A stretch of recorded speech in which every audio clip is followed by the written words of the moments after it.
ஒரு ராத்திரி நேரத்தில் ரயிலில் அவளை சந்தித்து ஏறக்குறைய கல்யாண ஏற்பாடு வரை வந்துவிட்டது. இந்த இன்டர்நெட் யுகத்தில் கூட கொஞ்சம் வேகம்தான். ஆனால் அதுதான் நடந்தது. நான் யார், அவள் யார் என்பதை சொல்லும் முன் உங்களுக்கு ஆர்பி என்னும் ராஜ பண்டிதரை அறிமுகப்படுத்த வேண்டும். அவர்தான் நானும் அவளும் சந்திக்க மறைமுக காரணம். ஆர்பி இந்துக்களின் முக்கியமான தலைவர். அவர் கையசைத்தால் அடிபணிய மத்திய மந்திரிகளும், பிர்லா மனைவிகளும், கோடீஸ்வர செட்டியார்களும், நாயுடுக்களும், டால்மியாக்களும் காத்திருக்கிறார்கள். மாநில முதல்வர்கள் மந்திரி சபை மாற்றும் முன்பு, கட்சியை பிளக்கும் முன்பு, பதவியை துறக்கும் முன்பு, அம்பானிகள் புதிய பெட்ரோ கெமிக்கல்கள் துவங்கும் முன்பு பல கட்டங்களில் ஆர்பியை பிரைவேட் ஜெட் பிடித்து ஒரு நடை வந்து ஓவர் நைட் சந்தித்து ஒரு வார்த்தை கேட்டுவிட்டு தான் செய்வார்கள். இந்திய அரசியலின் மறைமுக சூத்திரதாரி என அவரை சொல்கிறார்கள். இதனால் அவருக்கு நண்பர்கள் ஏராளம். அவர் பரம சாதுவாக இருந்தாலும் அவரை சுற்றிப்பட்டவர்கள் வன்முறையின் பல வண்ணங்கள் கலந்தவர்கள். அதனால் அவருக்கு எதிரிகளும் ஏராளம். பின்னவர்களிடமிருந்து அவரை காக்கத்தான் நான். என் பெயர் அசோக். IPS தேறின கையோடு CISF, CRPF என்று இலாக்காக்கள் மாறி டில்லி ராவில் கொஞ்ச காலம் இருந்துவிட்டு இப்பொழுது மத்திய உள்துறையின் VIP செக்யூரிட்டி பிரிவில் போஸ்டிங் ஆகி ஊர் ஊராக சாமியார்கள், அரசியல் தலைவர்கள், உச்சக்கட்ட மோசடிக்காரர்கள் பின்னால் அலையும் அவாகியன். இப்பொழுது ஆர்பிக்கு பாதுகாப்பாக பாண்டியனில் மதுரை வரை போகிறேன். நாளை அவரது பிறந்த தினத்தை ஆரவாரமாக கொண்டாடுகிறார்கள். முற்றும் துறந்தவருக்கு எதற்கு பிறந்த நாள் என்று கேட்க மாட்டேன். அது என் கவலை அல்ல. என் கவலை மதுரை ஜங்ஷன் வரை அவரை பத்திரமாக சேர்ப்பிப்பது. ஆர்பியை பார்த்தால் இத்தனை சக்தியுள்ள ஆசாமி என்று தெரியாது. சாந்த ஸ்வரூபி, கருகரவென்று தாடி, கன்றுக்குட்டி கண்கள், ஊடுருவி மனதிற்குள் புடையும் பார்வை, எப்பொழுதும் உலகத்தை நோக்கி ஒரு புன்னகை, என்னை நேசி என வற்புறுத்தும் குரல். மோகனமாக புன்னகைத்தார். ஹலோ அசோக், நீங்களும் வரீங்களா என்றார் ஒன்றுமே தெரியாதது போல். உங்களுக்காகத்தான் வரேன் சுவாமி. எனக்காகவா? உங்க மேல ஒரு த்ரெட் இருக்குதே, சொல்லியிருக்கோமே. யாருமே கொல்வதில்லை அப்பா, கீதையில சொல்லியிருக்காப்ல. கொல்வான் என்று நினைக்கிறவனும் கொல்லப்படுவான் என்று நினைக்கிறவனும் இருவருமே அறியாதவர்கள். இவன் கொல்வதும் இல்லை, கொல்லப்படுவதும் இல்லை என்றார். அந்த மனநிலை எங்களுக்கெல்லாம் வர நாளாகும் என்றேன். முதல் வகுப்பு ஏசியில் அவருடைய கூப்பே கம்பார்ட்மெண்டில் நுழையும் முன்பு என் கடமையை செய்கிறேன் சுவாமி என்று பெட்டி படுக்கைகளை மெட்டல் டிடெக்டரால் வருடினேன். செய், பரமாத்மா கூட அதைத்தான் சொல்லியிருக்கார். சுவாமிக்கு மினரல் வாட்டர் வாங்கிட்டு வரவா என்றேன். கூட வந்திருந்த சிஷ்யர்களில் ஒருவர் இருக்கு என்றார். சிஷ்யர்கள் அனைவரும் திடகாத்திரர்களாக இருந்தார்கள். ஒருவர் சுவாமிக்கு படுக்கை போட்டார். பிரிதொருவர் கலர் கலராக மாத்திரைகளை எடுத்துக் கொடுத்தார்.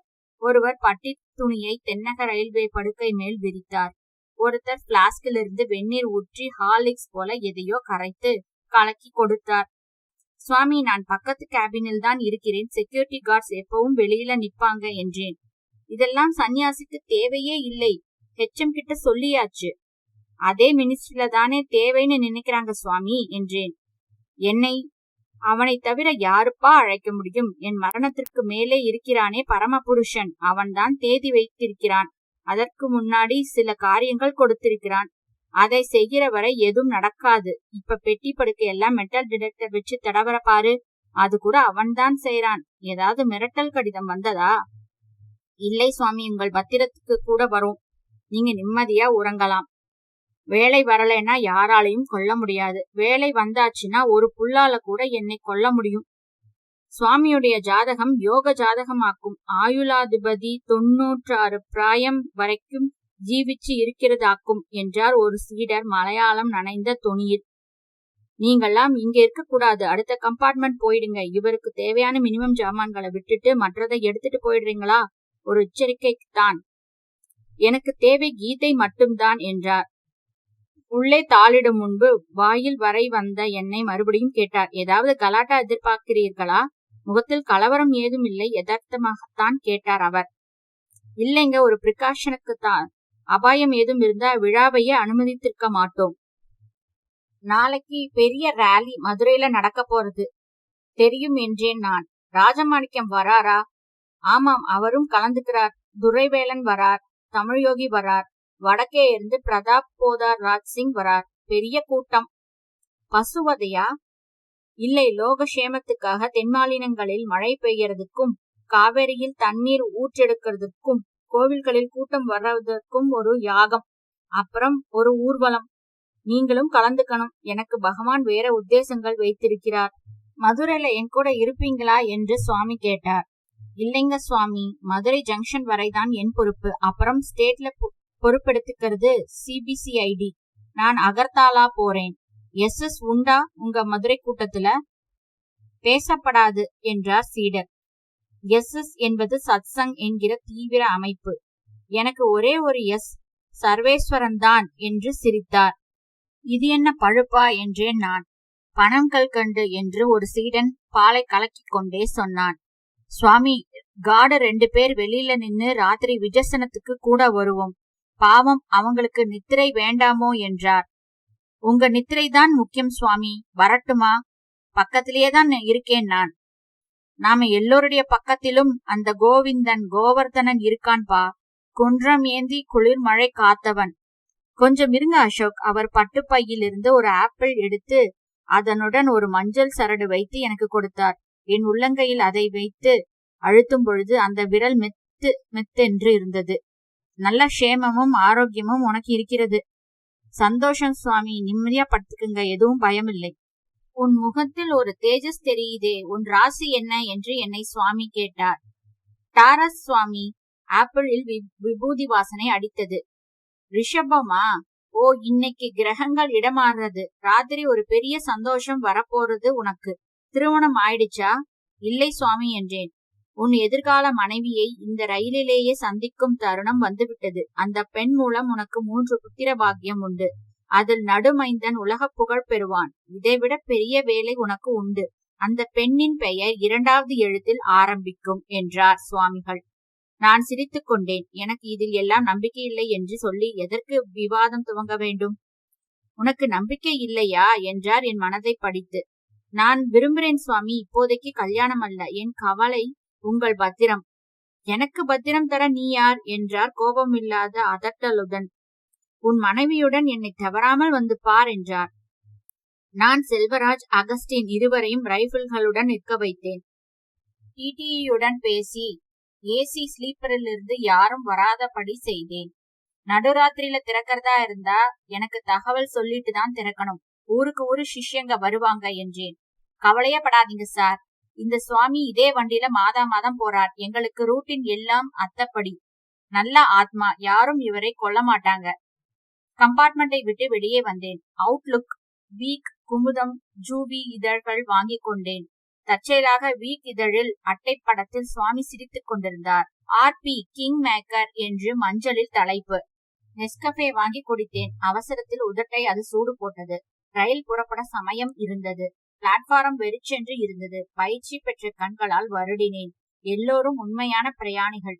பூஜாவுடன் மாமி, பாபிடால் சிறுமி, விரல் தொட்டு ஓடி வரும் சிறுவன், டிடி பின்னால் பர்த்துக்கு ரப்பர் தலையணையுடன் அலையும் மொத்த வியாபாரி, திறஞ்ச ஜன்னல் வழியே மனைவியுடன் பேசாதிருக்கும் மௌன கணவன், தைசாத பாக்கெட்டுகள் விற்காமல் சோர்ந்து நொண்டி பெஞ்சில் அடுக்கும் வெண்டர், தலைப்பாகையை உதறிவிட்டு குடிக்கச் செல்லும் முதிய போர்ட்டர். பயணிகள் எல்லோரும் ரயிலேறி விட்டார்கள். ரயிலில் எதற்காகவோ காத்திருந்தது. அசோக் என்று குரல் கேட்டு திரும்பினேன். அந்த பெண் நின்று கொண்டிருந்தாள். நீங்க பார்த்த மாதிரி இருக்கே. சாரி, நீங்க பிருந்தா, கமல்நாத்துடைய சிஸ்டர். ஓ, நீங்களும் இந்த ட்ரெயின்ல வர்றீங்களா? ஆமா, செகண்ட் ஏசில இருக்கேன். நீங்க என்றாள். நான் பக்கத்துலதான், H1ல ஒரு சாமியாருக்கு பாதுகாப்பா போறேன். பார்த்தேன், ஏகப்பட்ட காவி ஆசாமிங்க. நீங்க போலீஸா அசோக்? ஆமாம், ஐஎஸ் பிரிவுல சூப்பரண்டன். நீங்க? நீங்கன்னா வயசான மாதிரி இருக்கு. நீன்னே கூப்பிடலாம். நான் இன்பிட்வீன் ஜாப்ஸ். நான் ஒரு மேனேஜ்மெண்ட் கன்சல்டன்ட். சாமியார் பேர் என்ன? ராஜ் பண்டிட். கல்யாணம் ஆயிடுச்சா? அவருக்கா? இல்ல, உங்களுக்கு? இன்னும் இல்ல. மதுரையில என்ன நீங்களும் ரேலியா? சேச்சா, மதுரையில எங்க மாமாவுக்கு 60ஆம் கல்யாணம். அதுக்கு போறேன். கமல் வந்திருக்கானா? அவள் முகம் சட்டென்று மாறியது. கமல் இறந்துட்டானே போன செப்டம்பர்ல, தெரியாதா? ஓ மை காட், ஐ ஆம் சோ சாரி. நான் அப்போ மவுண்ட் அபுல ட்ரெயினிங்ல இருந்தேன். Very sorry. என்னாச்சு? புறப்படுற சமயத்துல ஞாபகப்படுத்திக்க விரும்பல. மதுரையில சாவகாசமா சந்திக்கலாமே என்றாள் அவள். நான் மதுரையில தங்கல, உடனே புறப்படுறேன். ஃப்ரீயா இருக்கிறப்போ கம்பார்ட்மெண்ட் வந்து பாக்குறேன். உங்க கடமை? சாமியாரை பாத்துக்க 10 பேர் இருக்கும், கலாஷ்னிக்காவ் சகிதமா என்றேன். ரயிலே எங்களுதுதான் இப்போ. பர்த் நம்பரை சொல்லுங்க. அவளை கடைசியில் ஒரு கல்யாணத்தில் பார்த்தேன். அதன் தொடர்ச்சி இப்பொழுது மனசில் கிடைத்து விட்டது. செதுக்கி வைத்தார் போல் முகம். சற்று எடை அதிகம், 2 கிலோ இழக்கலாம். நெற்றியில் தவழ்ந்த கூந்தல் அடர்த்தியாக குட்டையாக இருந்தது. கண்கள் தயக்கமில்லாமல் விகற்பமில்லாமல் நோக்கின. நகைகள் ஏதும் இல்லாத எளிமை. வெளிர் நீல சட்டையும் அதே நீல ஜீன்ஸும் அணிந்திருந்தாள். ஃபெமினாவுடன் கையில் த போயம்ஸ் ஆஃப் ஆன்ஷியன் தமிழ் என்ற புத்தகம் வைத்திருந்தாள். சிக்னல் அம்பருக்கு மாறியது. பயணிகள் கவனத்திற்கு என்று எதிரொலித்தது. மணியடித்து செங்கல்பட்டு விழுப்புரம் திருச்சி மார்க்கமாக மதுரை செல்லும் பாண்டியன் எக்ஸ்பிரஸ். அவள் சியூ என்று தன் பெட்டிக்குள் ஏறும்பொழுதுதான் எனக்கு அவள் பெயர் உரைத்தது. பிருந்தா. வி 2வது எழுத்து. வண்டி புறப்பட்டு வேகம் பிடித்து சபர்பன் ரயில் நிலைய தீற்றர்கள் விரைவாய் மறைய ரயில் பெட்டியின் இடைகழிக்கு வந்து சிகரெட் பிடித்தேன். என்னை பார்த்ததும் ஜவான் விரைப்பாக சல்யூட் அடித்தான். கல்யாணம் ஆனதும் நிறுத்திவிடலாம் என்று மிச்சம் வைத்திருக்கும் பழக்கம். வேலையில் ரொம்ப டென்ஷன், அதனால் தான் சிகரெட் குடிக்கிறேன் என்று நண்பர்களிடம் நொண்டிச்சாக்கு சொல்லிக் கொண்டிருக்கிறேன். இதைவிட டென்ஷன் பார்ட்டிகள் எல்லாம் குடிப்பதில்லை. முழுக்க முழுக்க ஒழுக்கமுள்ளவனாக இருக்க முடியாது, கூடாது என்பது என் கொள்கைகளில் ஒன்று. நிறுத்த முடியாத பிடிவாதமான பழக்கம் அல்ல இது. பிருந்தா மாதிரி ஒரு பெண் சொன்னால் நிறுத்தலாம். சுவாமி சொன்னது சிந்திக்க வைத்தது. உன் எதிர்கால மனைவியை இந்த ரயிலிலேயே சந்திக்கும் தருணம் வந்துவிட்டது. அந்த பெண் மூலம் உனக்கு 3 புத்திர பாக்கியம் உண்டு. அதில் நடுமைந்தன் உலக புகழ் பெறுவான். இதைவிட பெரிய வேலை உனக்கு உண்டு. அந்த பெண்ணின் பெயர் 2வது எழுத்தில் ஆரம்பிக்கும். பிருந்தா. பி 2ஆம் எழுத்து. ஆங்கிலத்தில் அல்லவா 2ஆம் எழுத்து? சுவாமி சொன்னது தமிழ் எழுத்தா ஆங்கில எழுத்தா? தமிழ் என்றால் ஆவில் தானே துவங்க வேண்டும். தமிழில் ஆவில் நிறைய பெயர்கள் இல்லையே. ஆனந்தி, ஆண்டாள், ஆதிரை. இவ்வாறு தாறுமாறாக யோசித்தேன். ஆனால் எனக்கு வியப்பாகவே இருந்தது. எப்படி அது? ஒரு பெண்ணை சந்திப்பாய் என்று சொல்கிறார். சொன்ன கையோடு பிளாட்பாரத்தில் தேவதை போல வருகிறாள் பிருந்தா. குருட்டாம்போக்கான இல்லை. இதில் ஏதாவது சமாச்சாரம் இருக்கிறதா? என்னவோ கிரகங்கள் நிலை தளர்வதை பற்றி சொன்னாரே. சிகரெட்டை அணைத்து திணித்து விட்டு இருக்கைக்கு வந்தேன். நான் உபாதிகாரியுடன் உட்கார்ந்திருப்பது பி கேபினில். முதல் வகுப்பின் சி கேபினில் சுவாமி தனியாக இருந்தார். கூபேயில் அவர் மட்டும்தான். உள்ளே தாளிட்டு கொண்டிருக்கிறாரா என்று சோதிக்க ஒருமுறை சென்று பார்த்தேன். கதவை திறந்துதான் வைத்திருந்தார். தலைமாட்டு விளக்கை பொருத்தி கொண்டு சாய்ந்த நிலையில் புத்தகம் படித்துக் கொண்டிருந்தார். படிக்கும் மூக்கு கண்ணாடி நுனியில் அவத்திரமாக உட்கார்ந்திருந்தது. சுவாமி, நீங்க கதவை உள்ளே சாத்திக்கிறது நல்லது என்றேன். நீ பக்கத்து கேபின்ல இருக்கும்போது எனக்கு என்னப்பா அபாயம்? படிக்காமல் தூங்க முடியாது. ஒரு தடவை பாத்ரூம் போய் விட்டு தூங்குவேன். பல் விளக்க வேண்டும். வா உட்கார் என்று அருகில் தட்டினார். நான் உட்காரவில்லை. என்ன தயங்குகிறாய்? ஏதாவது கேட்க விரும்புகிறாயா என்றார். சுவாமி, நீங்கள் எந்த ஆதாரத்தில் சொன்னீர்கள்? என்ன சொன்னேன்? என் எதிர்கால மனைவியை சந்திப்பேன் என்று. சந்தித்தாயா? என் பழைய நண்பன் ஒருவனின் தங்கையை நீண்ட நாளைக்கு பின்பு சந்தித்தேன். இதில் வேடிக்கை என்னவென்றால் அவள் பெயர் பிருந்தா. ஆங்கிலத்தில் 2ஆம் எழுத்து. நீங்கள் சொன்னது ஆங்கிலத்திலா தமிழிலா? அவர் புன்னகைத்தார். பகவானுக்கு பாஷை முக்கியமில்லை. ஏதாவது மொழியில் 2வது எழுத்தால் இருந்தாலே சர்வேஸ்வனுக்கு சம்மதம்தான். நீங்கள் எப்படி சொன்னீர்கள்? நான் சொல்லவில்லை, அவன் சொல்ல வைக்கிறான் என் மூலம். அவன் வாக்கு உனக்கு கேட்கிறது. அந்த பெண் இந்த வண்டியில் வருகிறாளா? ஆம், அடுத்த பெட்டியில் தான் இருக்கிறாள். வரவேண்டியது விதி. அழைத்து வாயேன், பேசலாம். இப்பொழுது வேண்டாம், எல்லா கதவுகளும் அடத்தாயிற்று. சரி, சந்தர்ப்பம் வந்தே தீரும். சுவாமி, நான் அதிகம் ஆன்மீகம் அறியாதவன். படித்ததெல்லாம் ஃபாரன்சிக் சயின்ஸ், சட்டம், கொலை, கொள்ளை, பறிமுதல், பொருளாதார குற்றங்கள், இப்படி. ஆன்மீகத்திற்கு எனக்கு சமயம் கிடைக்கவே இல்லை, புரிவதும் இல்லை. உங்கள் வாக்கு இவ்வளவு சீக்கிரம் பழித்ததிலிருந்து இது என்ன என்பதை தெரிந்து கொள்ள ஆசை ஏற்பட்டது. என்ன தெரிந்து கொள்ள விரும்புகிறாய் என்றார் சுவாமி. உண்மையை. சுவாமி தன் அருகே வைத்திருந்த ஒரு பழத்தை எடுத்து இதன் உண்மை என்ன என்றார். இது ஒரு பழம் என்பது.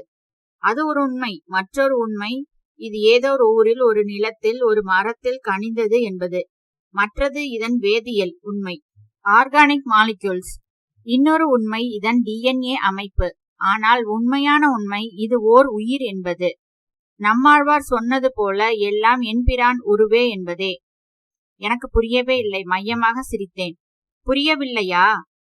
பரவாயில்லை. நான் சொல்ல வந்தது நம் பிரபஞ்சத்தின் ஒவ்வொரு கணமும் நிர்ணயிக்கப்பட்டது அவனால். இவன் மரணம், அவன் ஜனனம், என் மரணம், உன் திருமணம் எல்லாமே அவனால் தீர்மானிக்கப்பட்டது என்றார் சுவாமி. நீங்கள் டிட்டர்மினிசம் பேசுகிறீர்கள் என நினைக்கிறேன் என்றேன் நான். இல்லை, எதிர்காலத்தை நிகழ்காலத்தால் மாற்றவே முடியாது. மாற்றுவதாக நாம் செய்ததெல்லாம் பாசாங்குதான்.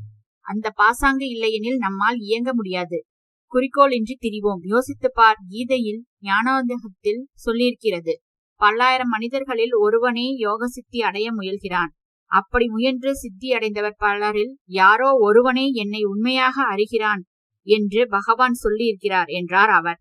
அவர் பேசியது புரிந்ததோ இல்லையோ, சொன்ன பாணியும் வசீகரமான அந்த ஆழ்ந்த குரலும் என்னை ஸ்பரிசித்து மெஸ்மரித்தன. ஏன் பலர் அவர் பின்பு அழைகிறார்கள், பின்பற்றுகிறார்கள் என்பது ஒருவாறு எனக்கு புரிந்தது.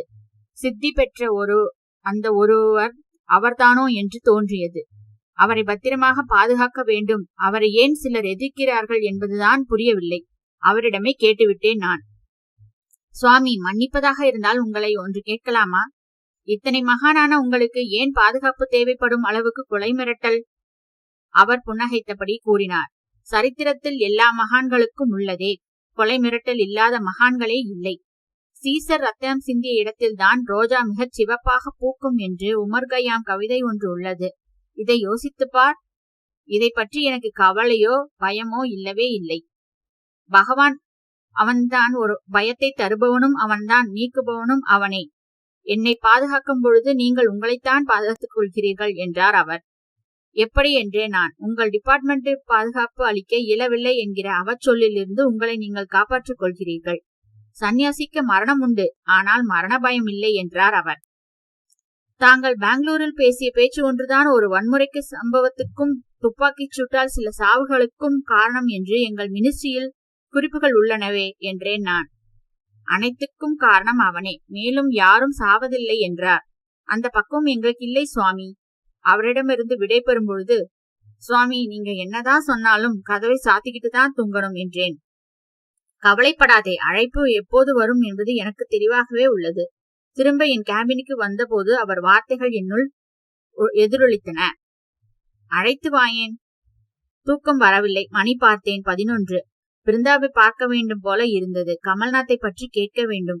அடுத்த பெட்டியில்தான் அவள் இருக்கிறாள். இடைக்கதவு அடைத்திருந்தாலும் நான் சொன்னால் திறப்பார்கள். ரத்தினம், அரை மணியில் வரேன், முழிச்சுக்கிட்டு இருங்க என்று சொல்லிவிட்டு 2 பெட்டிகளின் இடையே உள்ள கதவை கண்டக்டரிடம் திறக்க சொன்னேன். தெரிஞ்சவங்க அடுத்த பெட்டியில் இருக்காங்க, சாட்டை காமிங்க. சாட்டில் பிருந்தா குமார் என்று பெயர் போடப்பட்டிருந்தது. குமார் என்பது அவர் அப்பா பெயராக இருக்கும் என்று ஞாபகம். ஜன்னலோர நீலவாக்கில் இருந்த கீழ்புறத்தில் முழந்தாளிட்டு யோசனையுடன் உட்கார்ந்திருந்தாள். ஜன்னல் கண்ணாடியில் அவள் அழகாக தெரிந்தாள். ஏசி குளிருக்கு சர்க்கார் போர்வை போட்டிருந்தாள். ஹாய் பிருந்தா என்றேன். என்னை பார்த்ததும் அவள் முகம் மலர்ந்து இயல்பாக புன்னகைத்தாள். வாங்க, ஏன் வந்துட்டீங்க? சாமியார் பத்திரமா இருக்காரா? He safe. நிறைய பேசணும். அப்படியா? என்னென்னவோ சொல்றார். கீதையிலிருந்து உமர் கய்யாம் வரை நிறைய படிச்சிருக்கார். இம்ப்ரெஸ் ஆயிட்டீங்களாக்கும்? நான் அதில் இம்ப்ரெஸ் ஆகலை. உன்னை நான் எக்மோர்ல சந்திக்க போறதை முன்னாடியே அவர் என்கிட்ட சொல்லிட்டார். அப்படியா? ஆச்சரியமா இருக்குதே. பேர் சொன்னாரா? இல்ல, தப்பா நினைச்சுக்காத. அவர் சொன்னது எக்ஸாக்டா என்னன்னா, நீ உன் எதிர்கால மனைவியை சந்திக்கிற வேலை வந்துருச்சு. அவ பேரு 2வது எழுத்துல ஆரம்பிக்கும். இதை கேட்டுட்டு வெளியே வரேன். உன்னை 4 வருஷம் கழிச்சு பாக்குறேன். ஆமால, என் பேரும் பிருந்தா. House change. ஆமா, பேரும் பிருந்தா. இதுக்கு என்ன சொல்ற?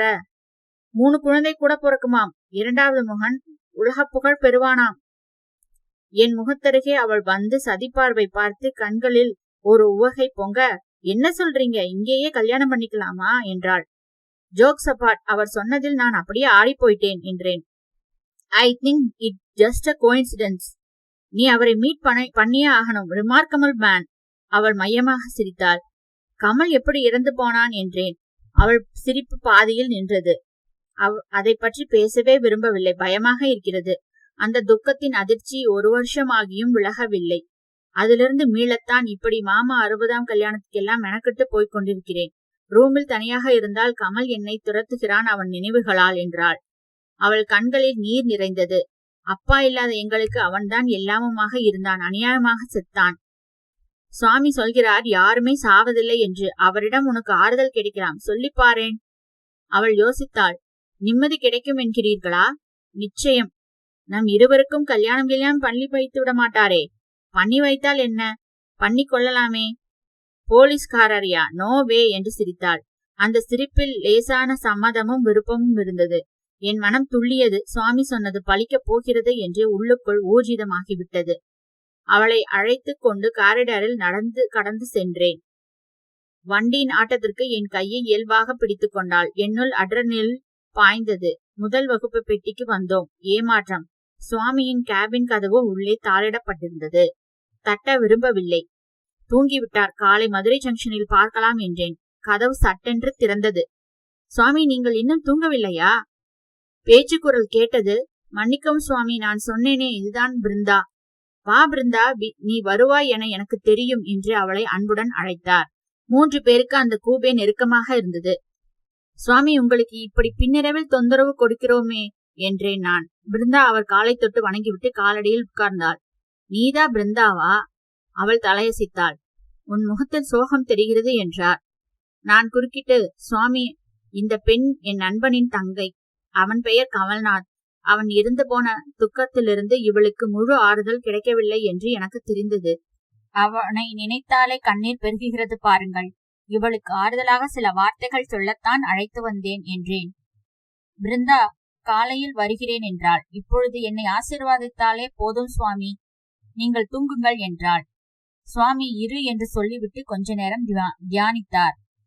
பெண்ணே, மரணத்தின் சோகத்திலிருந்து ஆறுதல் பெற மனப்பக்குவம் வேண்டும். மரணம் என்பது என்ன என்பதை நீ அறிய வேண்டும். அது என்னவென்று நீ நினைக்கிறாய் என்றார். அவள் யோசித்து, முழுமையான அழிவு, டோட்டல் அனைஹிலேஷன் என்று அறிவியல் சொல்கிறது என்றாள். அவர் புன்னகைத்தார். இதற்கு சரியான விளக்கம் கீதையில் தான் இருக்கிறது. ஆத்மாவை பற்றி அது என்ன சொல்கிறது தெரியுமா? ஆத்மா ஒரு காலம் பிறக்கிறது என்பது இல்லை, முன்பு இருந்து பின்பு இருக்காது என்பது இல்லை. இது பிறப்பற்றது, என்றும் உள்ளது, என்றென்றும் ஒரே விதமாக இருப்பது. உன் சகோதரன் இறக்கவில்லை, அவன் ஆத்மா அழியவில்லை என்று கொள். அவன் தேகம்தான் மாண்டது. கிழிந்த வஸ்திரங்களை எரிந்து விட்டு தூய வஸ்திரங்களை அணிவது போலத்தான் பிறப்போம் இறப்போம் என்றார்.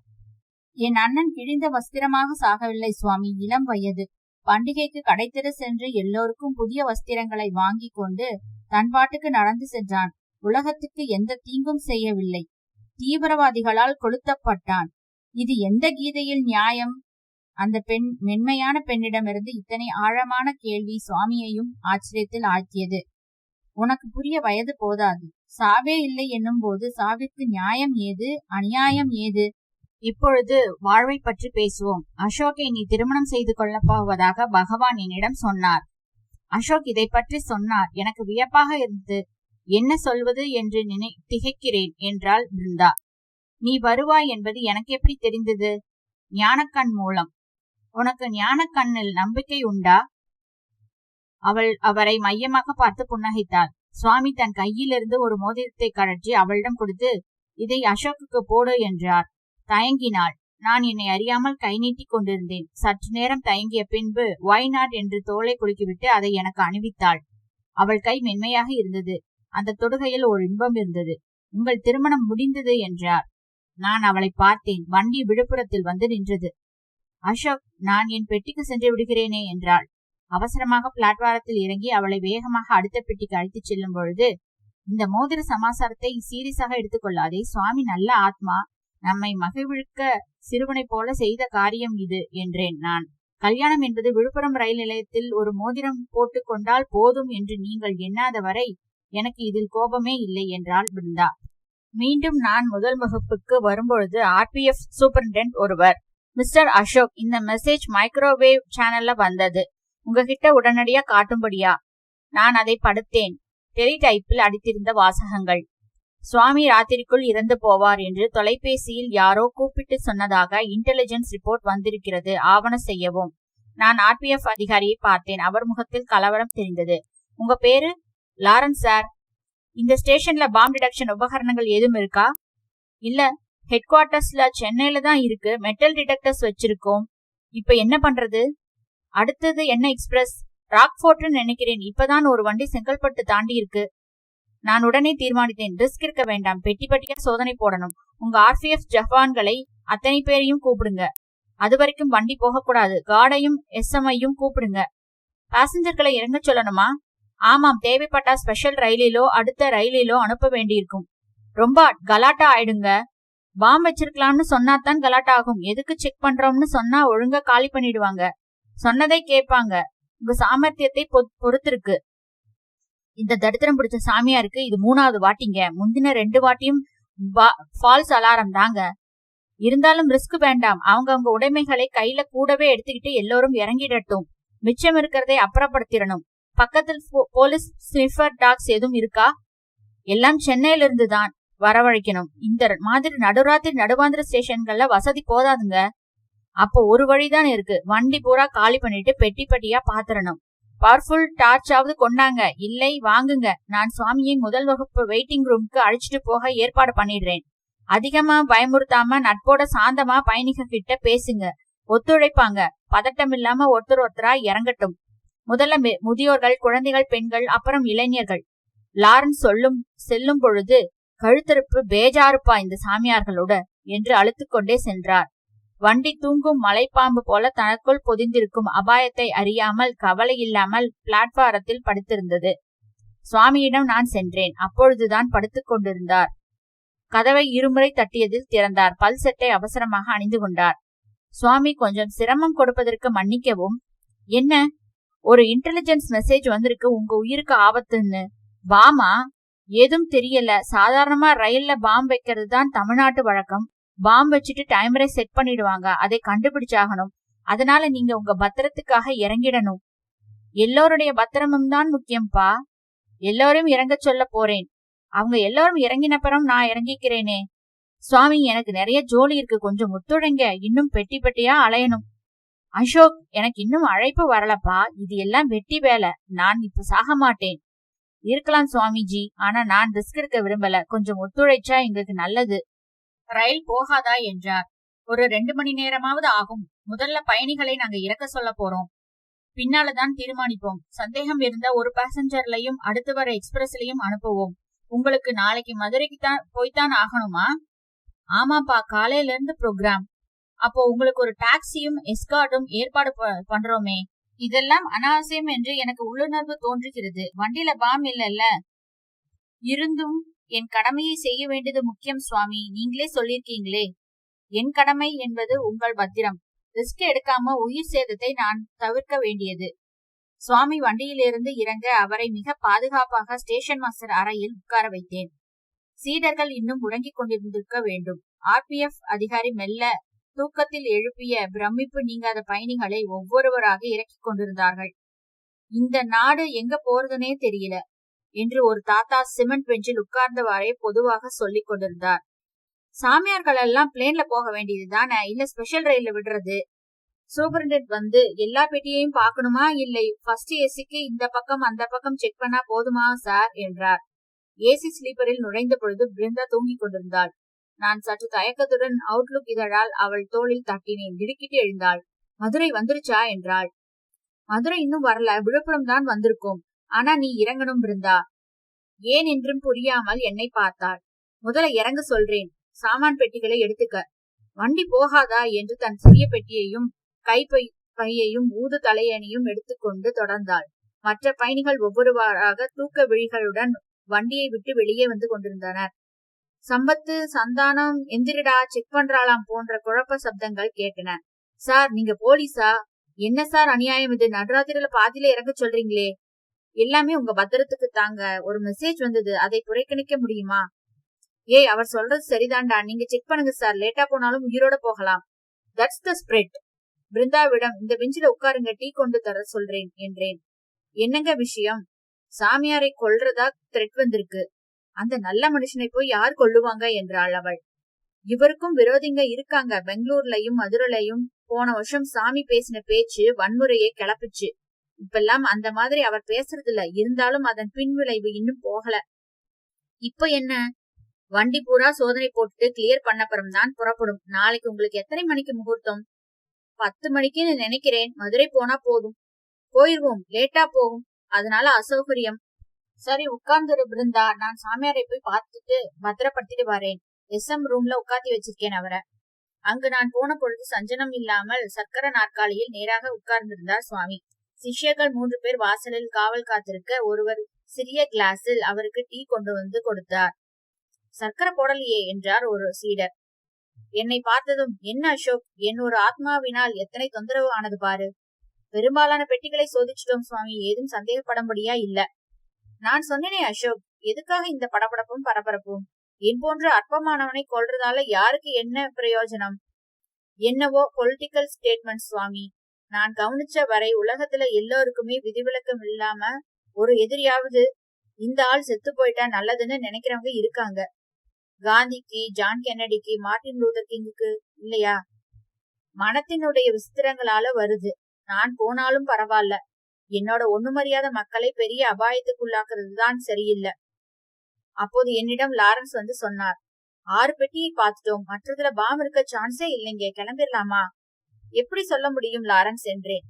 சுவாமி எந்த பெட்டியில போகிறாருங்கிறது நம்மை விட அவங்களுக்கு சரியா தெரிஞ்சிருக்கும்ங்கிறது தான் என் யூகம் சார் என்றார் லாரன்ஸ். எதுக்கும் மற்ற பெட்டிகளையும் மேலாக சோதிச்சிருங்க. பாசஞ்சர்களை இறக்க வேண்டாம், கொஞ்சம் டைம் மிச்சமாகும். சுவாமி, ரயில் புறப்பட இன்னும் 1 மணி நேரமாவது ஆகும். உங்களை வேணும்னா பாதுகாப்போட ஒரு டாக்ஸி ஏற்பாடு பண்ணி மதுரைக்கு அழைச்சிட்டு போகட்டுமா என்றேன் நான். இல்ல அசோக், விழா நாள் முழுவதும் உள்ளது. சாயங்காலம் தான் ஊர்வலம். அதுக்குள்ள போய் சேர்ந்துட்டா போதும். மற்ற பேர் அது வரைக்கும் சமாளிப்பாங்க.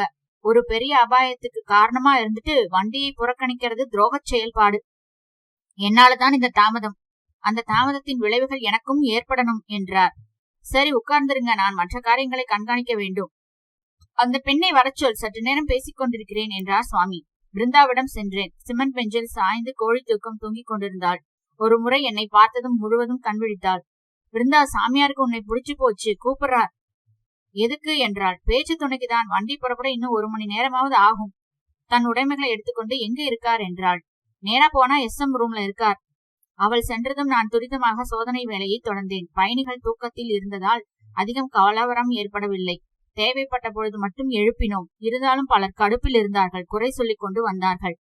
ஸ்டேஷனுக்குள்ள வரப்ப வண்டியை செக் பண்ணி அனுப்ப மாட்டாங்களா? பூட்டிதான் வச்சிருக்கோம். ஆனா யார்ட்ல இருக்கிறப்ப பல விதங்கள்ல பத்திர குறைவு ஏற்படுது. காவலுக்கு ஆள் பத்தாதுங்க. முழு வண்டிக்கு ஒரே ஒரு RPF ஜவான்னா எப்படிங்க? பயமுறுத்தல் தான். நிச்சயம் வெடிப்பொருள் இருக்காது. இருந்தாலும் உங்க நன்மைக்காக இந்த தாமதத்தை நீங்க சகிச்சுதான் ஆகணும். காலையில மதுரையில ஒரு இன்டர்வியூ இருக்குது சார், 9 மணிக்கு என்றான் ஒரு இளைஞன்.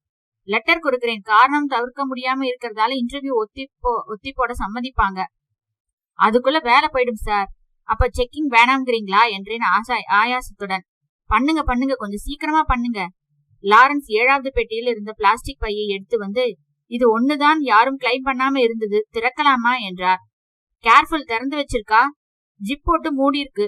திறந்தா ஆக்டிவேட் ஆயிடும். அப்படியே எடுத்து தள்ளி போய் வைக்கிறது தான் உத்தமம். நான் பையை பார்த்தேன். Rexine by. பச்சையும் மஞ்சளும் கலந்து மூடப்பட்டு ஜிப்பில் ஒரு கொட்டைப்பாக்கு போட்டு போடப்பட்டிருந்தது. மெல்ல லேசாக கையால் அழுத்தி பார்த்தேன். மெத்து என்று துணி இருந்தது. காதறிகள் வைத்தேன். டிக் டிக் சப்தம் கேட்டது. உடனே வைத்து விட்டேன். ஒதுங்கிருங்க, டைமர் இருக்காப்ல தெரியுது. ஈஸி. யாராவது பெருசா குச்சி ஏதாவது வச்சிருக்கீங்களா? ஸ்டேஷன்ல ஒட்டடை அடைக்க? எல்லோரும் ஒதுங்கினார்கள். கொடி கம்பால அப்புறப்படுத்தி தூரத்தில் வைத்து விடலாம் என்றார் சூப்பரண்டன்ட். இப்பொழுது கிட்டே போக பயப்பட்டார்கள். எனக்கு கைகளிலும் குளிரிலும் வியர்வை துளிர்த்தது. எந்த நிமிஷமும் வெடிக்கலாம். மெல்ல ஏதோ நியூக்ளியர் சமாச்சாரம் போல அதை கொடிக்கொம்பில் தொங்கவிட்டு ஒருமுறை அது வழுக்கிய பொழுது காதை பொத்தி கொண்டார்கள். இதயம் ஒரு துடிப்பு தடுமாறியது. நல்ல வேளை அப்போது கூட்டத்தில் இருந்த ஒருவர், அந்த பேக் என்னதுங்க என்ற தெளிவாக. நாசமா போச்சு, ஏன் முதலே சொல்லல? இப்பதான் பார்த்தேன், சீட்டுக்கு அடியில வச்சதை மறந்துட்டேன். உள்ளுக்குள்ள என்னையா சத்தம் கேக்குது? அது வந்துங்க அலாரம் கடிகாரங்க. சைனா பசார்ல வாங்கினேன். என் மச்சினிக்கு பரீட்சைக்கு படிக்க. உன்னால இப்ப பாரு. சரியான தூக்கத்துல மறந்துட்டேங்க. ஒரு ஓல்டால் 2 பெட்டி பூஜான்னு ஞாபகம் இருந்தது. அப்புறம் இவதான் சொன்னா மஞ்ச பைய காணும்ட்டு. நல்ல காரியம் பண்ண. எனக்கு நடுக்கம் தீர்ந்து சிரிப்பு வந்தது. பயம் என்பது எத்தனை வலுவான ஆயுதம் என்று மீண்டும் உணர்த்தப்பட்டேன் நான். இதற்கு முன்பு கோஹிமா எல்லையில் ஒரு ரைபிள் எனக்கு நேராக காட்டப்பட்டு அதன் ட்ரிக்கர் தயாரிக்கப்பட்ட கிளிக் கேட்டபொழுது பயந்தேனே, அதே பயம். பயக்ருத் பயநாசனக என்று சுவாமி சொன்னது ஞாபகம் வந்தது. காலை 5 மணி ஆகிவிட்டது. சூப்பரண்டன்ட் இட்ஸ் ஆல் கிளியர் என்று சொல்ல ஸ்டேஷனிலேயே பலர் பல் தேய்த்தார்கள். டீ காஃபி கெட்டில்காரர்களுக்கு சுறுசுறுப்பாக வியாபாரம் ஆயிற்று. பயணிகள் அனைவரும் தம் பெட்டிகளுக்கு திரும்பிவிட SM கார்டு கொடுத்த எல்லா காகிதங்களிலும் நான் கையெழுத்திட்டேன். பயணிகள் இருக்கைகளுக்கு திரும்பவும் என்று மீண்டும் மீண்டும் ஒரு ஒளிபெருக்கியில் அறிவிப்பு செய்தோம். நான் சிகரெட் பற்ற வைத்துக் கொண்டு மெல்ல சுவாமி இருந்த அறைக்கு சென்றேன். அதை அவசரமாக பிடித்து போட்டு மிதித்துவிட்டு உள்ளே நுழைந்தேன். சுவாமி நாற்காலியில் வீட்டிற்கு, கால்மாட்டில் சிஷ்யர்கள் வீட்டிற்க, பிருந்தா விளிம்பில் மண்டியிட்டு உட்கார்ந்திருந்தாள். அசோக், என்ன எல்லாம் சுகமா? ஆம் சுவாமி, இனி அபாயம் ஏதும் இல்லை. நான் சொன்னது சரிதானே? எனக்கு இன்னும் வேலை வரவில்லை என்பது சரிதானே? சரிதான். அதை பரிசோதனை செய்த பின்புதான் எங்களை போன்ற பாமரர்களால் தெரிந்து கொள்ள முடிகிறது சுவாமி. பிருந்தா, நீ என்ன சொல்கிறாய்? சுவாமி, உங்களிடம் இதுவரை பேசிக் கொண்டிருந்ததை நான் வாக்கியமாக கருதுகிறேன். நிறைய விஷயங்கள் தெளிவாயின. என் அண்ணன் இறந்ததன் காரணம் புரிந்தது. காவி உடை அணிந்த ஒரு பெண் இனிமையாக பாடிக்கொண்டிருந்தாள். சுவாமி பிருந்தாவை பார்த்தார். அருகில் வா மகளே, உனக்கு எல்லா சௌபாகியங்களும் உண்டாகட்டும். உனது இஷ்டப்படி உன்னை வரிப்பதற்காக வந்திருக்கும் இந்த அருமையான கடமை உணர்ச்சி மிக்க இளைஞனை விவாகம் செய்து கொள். 3 புத்திரர்களை பெறுவாய். அவர்களுக்கு மதுசூதனன், நாராயணன், கோவிந்தன் என்று பெயரிடுவாய். மதுரையில் என்னை வந்து சந்திக்க முடியாவிட்டால் சென்னைக்கு வந்தால் அடுத்த மாதம் சலிவன் தோட்டத்தில் உள்ள எங்கள் ஆசிரமத்திற்கு வந்து சந்திக்கலாம். நீ சர்வ மங்களம் உண்டாகட்டும் உனக்கு என்று அவளை ஆசிர்வாதித்தார். அசோக், வா. நானும் அவளுடன் சேர்ந்து ஆசிர்வாதம் பெற்றேன். எனக்கு பேருவகை தருமாறு எங்கள் இருகரங்களையும் அவர் இணைத்தார். அவள் கைவிரல்கள் என் விரல்களுடன் கோர்த்து கொண்டன. சற்று நேரம் தாமதித்து விடுவித்துக் கொண்டாள். சுவாமி, எனக்கு ஒரு கையெழுத்து போட்டு கொடுக்க வேண்டும் என்று தன் கைப்பையிலிருந்து ஒரு ஆட்டோகிராஃப் புத்தகத்தை எடுத்து தன் பேனாவை திறந்து கொடுத்தாள் பிருந்தா. சுவாமி, அதில் இன்பம், துன்பம், வெற்றி, தோல்வி, இழப்பு, பேறு இவற்றை நிகரெனக் கொள். யாரும் சாவதில்லை. கிருஷ்ணதாசன் ராஜபண்டிதன் என்று எழுதி கொடுத்தார். பிருந்தா அதை வாங்கி கண்களில் ஒத்திக்கொண்டாள். அதன் பின்பு, சுவாமி, என் அண்ணன் இறந்தது சென்ற வருடம். தங்கள் பொது கூட்டத்தில் ஒன்றிற்கு பிறகு ஏற்பட்ட வன்முறையால் கும்மலாக வந்தார்கள். பெயர் கேட்டார்கள். கமல்நாத் என்பதை அவன் தாடியை பார்த்து கமால்கான் என்று கொண்டு என்ன கெஞ்சியும் கேட்காமல் உயிரோடு கொளுத்தினார்கள். அவன் ஆத்மா அழியவில்லை பெண்ணே என்றார் சுவாமி. அது உண்மை என்றால் சொர்க்கத்திற்கு போகும் உங்கள் ஆத்மா என் அண்ணனின் ஆத்மாவை சந்தித்து நான் விசாரித்ததாக தகவல் சொல்லட்டும். பிருந்தா அதன் பின்பு தன் கைப்பையிலிருந்து ஒரு பிஸ்டலை எடுத்து சுவாமி ராஜ பண்டிதரின் மார்பில் வைத்து அழுத்தினாள். சகலமும் உசுப்பப்பட்டு நான் அவள் மேல் பாய்ந்து பிடிப்பதற்குள்ளாக நேராக சுவாமியை சுட்டாள். அதன் புல்லட் சுவாமியை துளைத்து சுவரில் இரத்தக்கோடு இட்டது.